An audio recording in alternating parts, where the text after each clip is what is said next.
Bonjour à tous et bienvenue dans le direct Studirama. Donc, on va vous parler aujourd'hui de suivre des études courtes en école d'ingénieur, puisque certaines écoles ont dû déjà vous le proposer. Les écoles d'ingénieurs proposent autre chose que des études de 5 ans. Pourquoi? Eh bien, parce qu'une école d'ingénieur, c'est une école technologique, scientifique, et donc elle a toutes les compétences pour délivrer un certain nombre de suivis qui vont permettre à chaque étudiant de se retrouver dans différents métiers. Alors, je vais lancer, voilà. Alors pourquoi? Donc les études d'ingénieur, comme je viens de vous le dire, une école d'ingénieur, c'est quand même une école scientifique, professionnalisante et qui va donc permettre de poursuivre des études dans tous les domaines scientifiques et innovants. Donc l'école d'ingénieur, comme la nôtre, est une école de l'énergie et des technologies numériques. Donc on va être plus orienté vers ce type d'études. Alors, pourquoi intégrer le domaine de l'ingénierie? Bah, déjà, c'est parce qu'on aime les sciences. C'est parce qu'on a envie de relever les défis d'un monde en pleine mutation. C'est parce qu'on a envie d'élaborer des projets et services innovants et complexes dans un environnement surtout international. Pourquoi bachelor? Parce qu'effectivement, on est sur des domaines très internationaux. Pour un projet professionnel varié et évolutif. Aujourd'hui, on va avoir jusqu'à 14 métiers, dans une carrière, en sachant que les métiers, des sciences vont aller encore plus vite parce qu'on va aller rechercher des compétences, puisque je pense que vous en êtes tous aperçus, la crise a fait remonter des besoins dans un certain nombre de métiers. Et c'est ces métiers qu'il va falloir, à qui il va falloir fournir des professionnels et des professionnels scientifiques, des gens qui aiment les sciences, qui aiment l'innovation, qui aiment les nouveaux challenges. Et tous ces nouveaux métiers ont des gros besoins. Alors, pourquoi donc dans une école d'ingénieur? Bah, déjà parce qu'on va avoir une structure des diplômés, donc ça veut dire un énorme réseau, des entreprises qui vont nous suivre parce qu'on a l'habitude de travailler avec eux, donc ils sont intéressés par des formations plus courtes. On va utiliser donc toute l'infrastructure de l'école, les enseignants-chercheurs. Heu on va aussi avoir l'aide des étudiants déjà présents qui peuvent aussi créer du lien.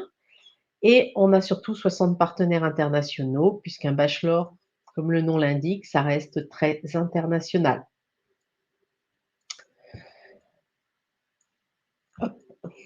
Voilà. Donc, quels sont les bachelors proposés? Alors, nous, dans notre école, comme je vous l'ai expliqué tout à l'heure dans la première slide, on est une école du numérique et de l'énergie et de l'innovation. Donc, on va proposer donc trois bachelors sur Paris, un bachelor sur Bordeaux.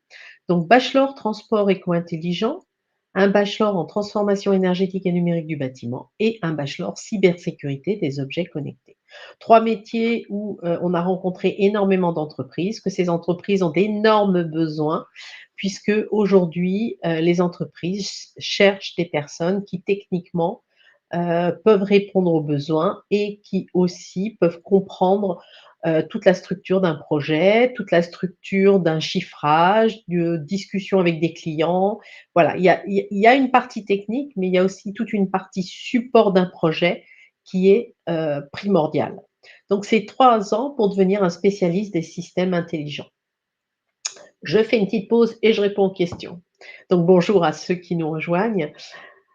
Alors, question de Maxence, peut-on poursuivre en cycle ingénieur après l'obtention du bachelor? Oui, alors notre bachelor a été fait effectivement, donc c'est pour ça qu'on le pousse un petit peu dans les sciences pour pouvoir permettre aux meilleurs étudiants, donc et aux plus sérieux, de pouvoir poursuivre en cycle ingénieur. Le salaire sera-t-il proche de celui qu'ont fait les ingénieurs? Alors c'est toujours pareil, les salaires, ça dépend des domaines, mais effectivement, dans certains domaines, les salaires seront proches, surtout dans le numérique.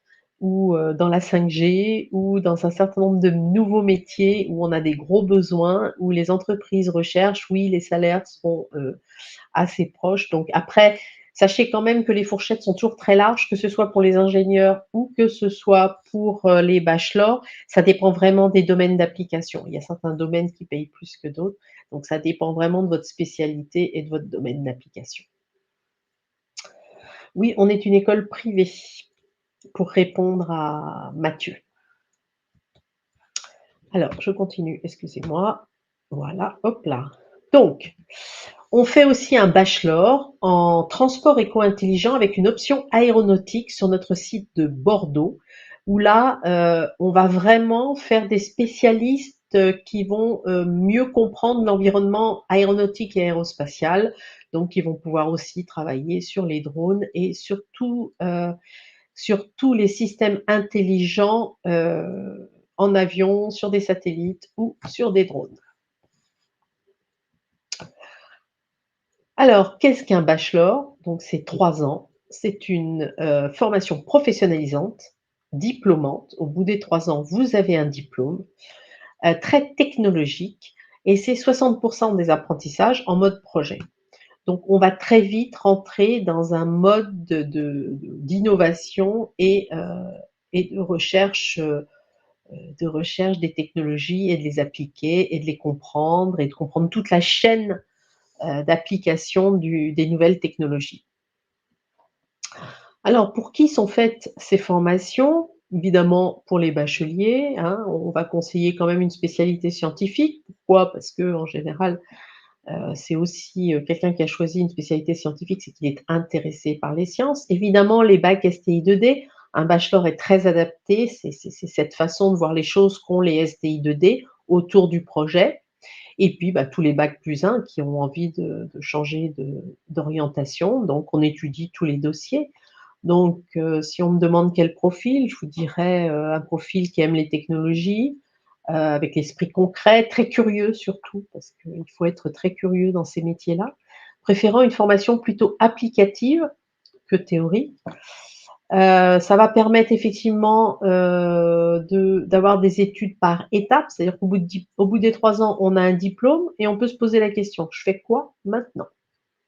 Et un étudiant n'ayant pas les spécialisations recommandées pour les formations d'ingénieur peut, tout à fait, intégrer un bachelor s'il est intéressé par les domaines d'application.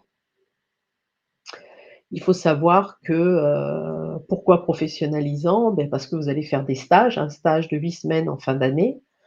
International, parce que vous allez partir à l'international dès la 2e année, vous partez 6 mois dans une université partenaire et la dernière année se fait en apprentissage.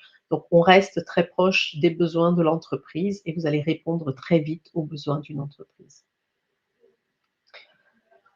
Alors, je réponds à quelques questions. Oui, c'est une école privée, donc je réponds à Mathieu. Rémi Fox, bonjour. Combien coûte une année? On est autour de 6 900 € et vous avez, des bourses internes qui vous permettent des bourses et des bourses internes qui vous permettent de payer ces études. Avez-vous la robotique là-bas? Alors nous faisons du système embarqué, donc effectivement, c'est très adapté à la robotique. Bonjour, faut-il passer un concours pour intégrer le bachelor? Non, il n'y a pas besoin de passer de concours, c'est une étude de dossier et une étude de dossier et un entretien de motivation. Quelle moyenne au bac faut-il pour entrer dans un bachelor et dans une école d'ingénieur? Alors dans une école d'ingénieur, on va vous demander effectivement d'avoir des prérequis plutôt en maths, plutôt en physique, plutôt en sciences numériques. Un bachelor, c'est complètement différent. On va voir votre motivation, on va voir votre engagement, on va regarder d'autres critères qui sont différents de ce qu'on va vous demander pour entrer dans une école d'ingénieur. Comme c'est un profil, comme je vous l'ai dit, plus technologique, plus concret, il faut des gens qui effectivement aiment plus le maker. C'est surtout ça qui va correspondre à la demande. Bonjour, est-ce que le bachelor de Bordeaux peut être suivi en alternance uniquement la dernière année? Romain. Guillaume, est-ce qu'il y a des bachelors à Lille? Non, il n'y a pas de bachelor sur notre école de Lille. Notre école d'ingénieurs de Lille propose le cycle en apprentissage, le cycle ingénieur en apprentissage. Je continue. Donc les débouchés, bah, ça va être très vite une intégration, donc puisqu'on m'a déjà posé la question, une intégration dans le monde du travail, puis des possibilités de poursuite d'études, donc en master ou bien en école spécialisée. Je sais que certains sur Bordeaux vont continuer en école de pilote, ou alors poursuivre leurs études à l'étranger, puisque je rappelle que vous faites un semestre entier à l'étranger et que bah, ce semestre va peut-être pouvoir vous permettre de vous découvrir un profil très international. Donc oui, oui, tout à fait, vous pouvez tout à fait intégrer l'étranger et donc une formation plus poussée ou spécialisée dans une université. Vous avez un bachelor, donc le bachelor est reconnu dans toute l'Europe et dans toutes les universités. Alors les métiers, ben, on va le trouver un peu dans tous les domaines. Ce sont des nouveaux métiers, ce qu'on appelle les nouveaux métiers, donc ou alors les métiers émergents.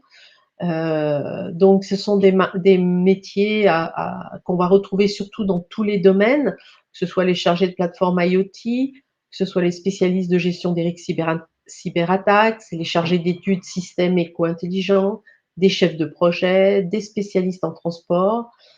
Donc toutes les grandes entreprises de transport, toutes les grandes entreprises qui aujourd'hui ont besoin de mettre de l'IoT à tous les niveaux pour récupérer des données à tous les niveaux vont avoir besoin de spécialistes dans ces domaines et donc d'avoir des cyber spécialistes puisque il va falloir protéger toutes ces données.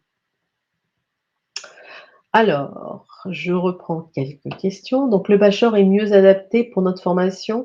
Alors, je ne sais pas ce que vous faites, Steven, mais il n'y a pas de mieux ou de moins bien. Ça dépend de ce que vous faites, ça dépend de ce que vous aimez. Là, je peux difficilement répondre que c'est mieux ou moins bien ou que ce soit adapté. C'est vraiment chacun qui voit quelle est la formation qui lui correspond le plus. Avez-vous des partenaires à l'international? Oui, mais nous n'en avons pas au Cameroun, pour répondre aussi. Donc je continue. Alors, où ça se trouve? Donc, comme je vous l'ai dit, donc on a un campus Paris, donc Paris-Ivry, et le campus de Bordeaux. Donc, le campus de Bordeaux, c'est l'aéronautique. Le campus d'Ivry, on va être sur des formations beaucoup plus générales, que ce soit pour le transport, que ce soit pour le bâtiment et que ce soit pour la cybersécurité. Donc, on va former vraiment des gens qui vont pouvoir accéder à tous les métiers liés au réseau intelligent, c'est-à-dire mettre des capteurs dans un bâtiment pour pouvoir gérer l'énergie, gérer les flux, gérer les besoins, faire remonter un certain nombre d'informations sécuritaires. Pour le transport, bah, c'est être au service de l'usager, donc on va toucher aussi à tous les domaines. Ça va être aussi rendre les routes intelligentes, c'est-à-dire répondre aussi aux besoins de toutes les personnes qui voyagent et qui utilisent les routes, que ce soit pour la sécurité ou pour les renseignements. Donc, ce sont des métiers qui vont de plus en plus se développer, puisque aujourd'hui, vous avez tous besoin de voyager de façon sécuritaire. Les bâtiments, bah, avec le Covid, on l'a bien vu, les bâtiments se vident, il y a une autre utilisation du bâtiment, donc il va falloir aussi se poser la question, puisque chauffer un bâtiment, ça coûte cher. Donc, comment je peux utiliser de façon différente mon bâtiment? Tout ça, c'est des questions, ce sont des personnes qui vont travailler pour de plus en plus répondre à ce type de questions pour qu'on puisse arriver à avoir des bâtiments qui ne polluent plus ou qui ne sont pas utilisés vides. Et puis, bah, la cybersécurité, vous la retrouvez dans tous les domaines, puisque les IoT font du transport de données, et donc ces données, elles doivent être protégées un maximum. Alors, j'ai une question. Procédure d'inscription à un bachelor serait la même pour un étudiant en Belgique. Où est-ce que je suis? En Belgique, sans bac scientifique français. Où on étudiera effectivement, ce bachelor est ouvert à des étudiants étrangers. Dans ces cas-là, c'est du cas par cas. On étudie le dossier, ce qu'il a fait, on le rencontre, on en discute. Le but, effectivement, c'est de trouver la formation qui vous correspond. Oui, tout à fait. Alors, les jeunes trouvent-ils un emploi combien de temps après leur bachelor? Alors, la dernière année se fait en apprentissage, il y a d'énormes besoins, donc en général, les étudiants vont signer leur con ce sont des domaines où il y a une grosse demande. Donc les étudiants signeront un contrat l'année de leur, apprentissage puisque les entreprises qui prennent des apprentis, en général, c'est pour les former et les garder ensuite. Donc il y a une employabilité qui est quand même, très large et très grande. Je suis étudiante à l'École nationale polytechnique de Douala. Pouvez-vous envisager une coopération avec mon école? Alors ça je peux pas vous répondre parce que ce n'est pas du tout de ma compétence. Les collaborations et les protocoles de collaboration ne sont pas de ma compétence. Je m'occupe uniquement des formations de bachelor, donc je ne peux pas répondre à votre question, Steven. Alors, les points forts d'un bachelor. Pourquoi je voudrais choisir un bachelor? Donc ça, c'est vraiment la question que je dois me poser. Parce que bah, c'est une formation à la fois académique et professionnelle. Voilà, je ne vais pas faire que du professionnel, je fais aussi de l'académique, c'est-à-dire des sciences un petit peu. Je vais pousser un peu plus loin la réflexion, le but étant toujours effectivement d'intégrer un projet et d'être force de proposition dans un projet. Donc, c'est une formation qui est vraiment complète. Les effectifs sont en général réduits parce que c'est beaucoup de travaux pratiques, donc il va falloir effectivement travailler en équipe, en groupe. C'est ce qu'on appelle de l'apprentissage par projet et donc pour cela, bah, effectivement, les effectifs sont plutôt réduits. On est plutôt sur des classes de 20-25 maximum. Donc un processus d'admission hors Parcoursup, ce qui va vous permettre très vite de savoir ce que vous faites. On vous bloque votre place et ensuite, bah, vous rentrez dans l'école d'ingénieur. Un réseau de diplômés, puisque l'école existe depuis 1905. Alors, c'est pas pour vous dire qu'on est vieux, c'est juste pour dire qu'une école qui existe depuis très longtemps, ça veut dire un énorme réseau. Et aujourd'hui, dans les entreprises, nous avons des représentants de l'école, des ESME un peu dans toutes les entreprises, ce qui nous permet effectivement que ces diplômés de l'école bah, font confiance à leur école puisqu'ils la connaissent et donc ça permet de proposer des stages et des alternances à nos étudiants et d'avoir surtout d'énormes contacts avec le monde de l'entreprise. Des projets applicatifs en équipe, donc bah là, les étudiants, par exemple, ont commencé, ils ont fait un détecteur de présence, donc peu à peu, on va découvrir certaines notions et les développer tout au long de la formation. Des enseignants professionnels, qui soient enseignants-chercheurs dans leur domaine ou bien des enseignants du monde professionnel, qui vont amener leur expertise. Un cursus international, donc comme je vous l'ai dit, c'est 6 mois dans une université partenaire. Donc cette année, ils sont partis, par exemple, pour un des groupes, ils sont partis à Prague, dans une de nos universités partenaires. Et donc c'est très important parce que aujourd'hui, ne pas parler anglais, ça me paraît compliqué. Donc ils ont pu, et puis surtout, ça permet aussi d'aller voir d'autres façons d'enseigner, d'autres façons de voir les choses. Donc voilà, donc ceux-là, ils viennent de rentrer de Prague et ça s'est plutôt très, très bien passé. L'autre groupe étant parti à Vilnius. Donc c'est une expérience très riche, surtout quand on a bac+1. C'est une expérience qu'il ne faut pas manquer. Être dans une université parce qu'évidemment vous êtes encadré, vous vous retrouvez avec d'autres étudiants. C'est un con Voilà, le contexte de départ est vraiment, très intéressant et surtout, très riche. Donc tous les cours se font en anglais. Un tremplin pour une poursuite d'études en France et l'international, bah, parce que j'ai fait mes 3 ans. Voilà, je suis sortie du bac, je ne savais pas ce que je voulais faire. Parce que est-ce que je fais ça? Est-ce que je fais ça? Là, j'ai fait 3 ans.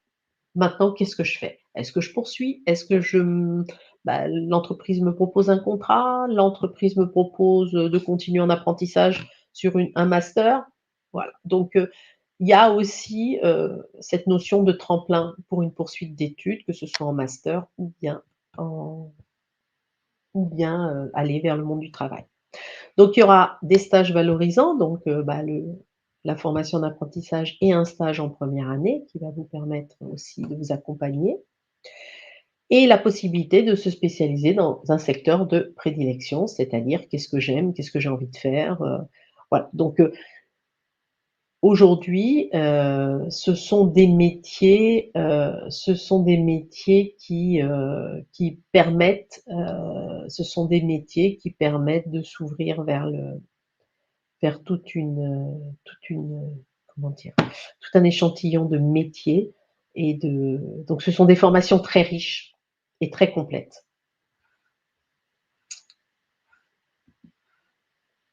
Donc là, comme je vous le disais, hein, les universités, bah, c'est un accompagnement, un bureau un bureau des relations internationales qui chaque année ouvre des nouvelles destinations. Donc cette année, on va ouvrir 1 ou 2 nouvelles destinations à nos étudiants. Donc ça leur permet, bah, une ouverture vers le monde. On a choisi l'Europe pour l'instant, mais nous avons 60 partenaires, pour le cycle oui, 60 partenaires pour le cycle ingénieur. Donc ça permet, bah, vous voyez, d'ouvrir vers des pays, où vous allez vous enrichir des autres. Donc c'est important et c'est, très enrichissant, très formateur aussi puisque vous allez parler anglais, suivre des cours en anglais, donc c'est important.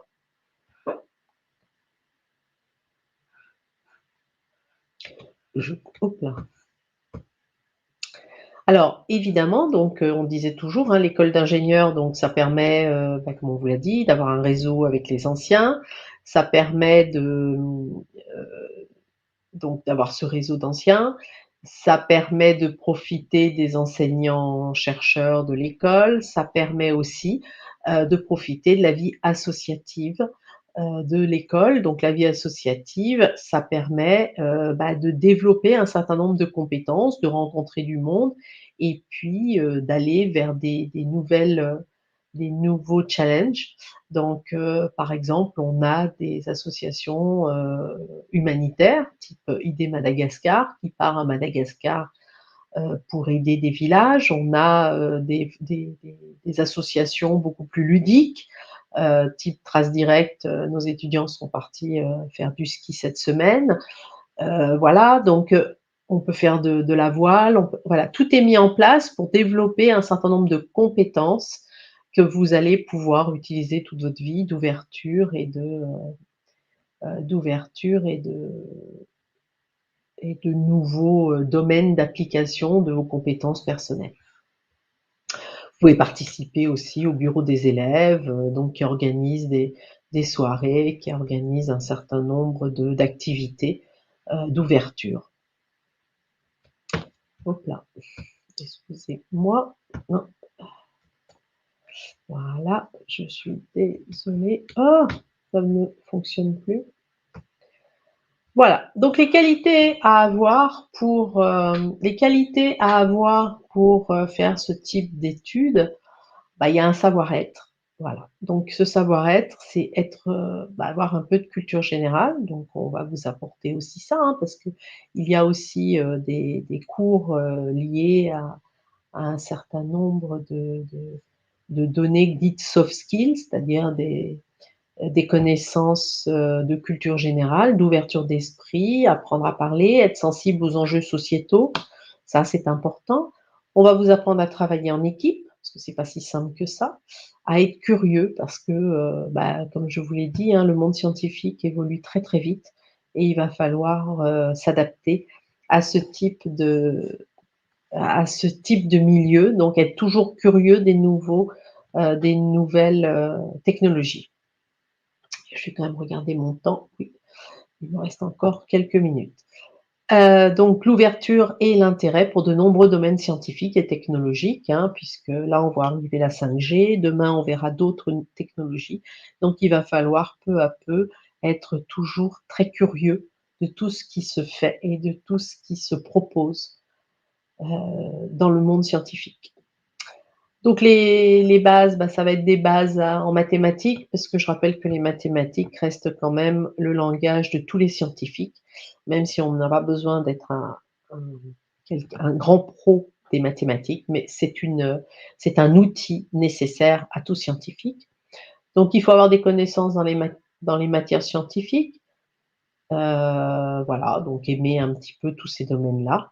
Après, on va vous et surtout aimer manipuler pour pouvoir, faire des projets. Voilà. Donc, les processus d'admission, il suffit de télécharger votre dossier de candidature sur notre site et vous aurez un entretien de motivation si on peut en présentiel, sinon en visioconférence. La réponse est donnée assez rapidement, sous 15 jours. Vous pourrez tout à fait, vous pouvez aussi, si vous êtes intéressé, nous envoyer un mail. On fait des sessions de maker, c'est-à-dire pendant 2 heures, nous avons un Fab Lab et nous allons pouvoir vous proposer de faire, des cartes, électroniques. Donc vous allez apprendre à souder, vous allez apprendre un certain nombre de à utiliser le matériel du Fab Lab et surtout, voilà, de discuter avec nos étudiants. Donc n'hésitez pas, ce sont des ateliers qui ont lieu à peu près tous les 15 jours. Donc n'hésitez pas à aller sur notre, stand où on vous donnera toutes les informations nécessaires. Voilà et ce que je vous conseille, que ce soit chez nous ou dans n'importe quelle école, allez aux journées portes ouvertes, profitez de ce temps pour aller voir les journées portes ouvertes parce que pendant ces journées, vous rencontrez des élèves, que ces élèves, vont vous expliquer un petit peu, ce qu'ils font, pourquoi ils ont choisi, puisqu'il y a 1 an, ils étaient certainement dans les mêmes, comment dire? Conditions que vous. Donc n'hésitez pas à venir nous rencontrer dans les journées portes ouvertes. Voilà. Donc je vais regarder si j'ai des questions auxquelles je n'ai pas répondu. Je ne répondrai peut-être pas à toutes les questions, mais je peux répondre à certaines questions. Question: «Est-il possible de redoubler?» Oui, tout à fait, puisque vous êtes semestrialisés, donc vous devez valider chacun de vos semestres, qui va vous permettre d'avoir, 180 points 180 crédits ECTS. Donc pour valider votre, bachelor, vous devez avoir 60 crédits ECTS par semestre et donc oui, il est tout à fait possible de redoubler.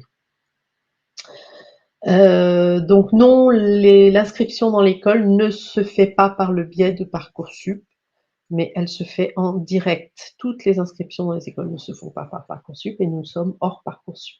Pour, le cycle bachelor, pour le cycle ingénieur, vous allez présenter le concours Advance, qui va vous permettre de présenter, l'école. Les jeunes trouvent-ils? Ça, j'ai répondu. Est-ce que j'ai encore des questions? Eh ben, écoutez, on me demande de terminer cette, conférence, donc n'hésitez pas à nous rejoindre sur le stand si vous avez d'autres questions et si, voilà, si vous posez, n'hésitez pas à à nous contacter ou en nous envoyant un mail sur bachelor avec un s @esme.fr ou bien aller sur notre site ESME ou bien contacter donc sur le stand et je vous souhaite à tous, une bonne soirée, surtout, bon courage pour cette recherche d'école, car je sais que c'est une période qui n'est pas toujours très simple. Donc on est là aussi pour vous aider et vous accompagner, donc n'hésitez pas à, prendre contact avec nous. Je vous souhaite une bonne soirée à tous. Au revoir.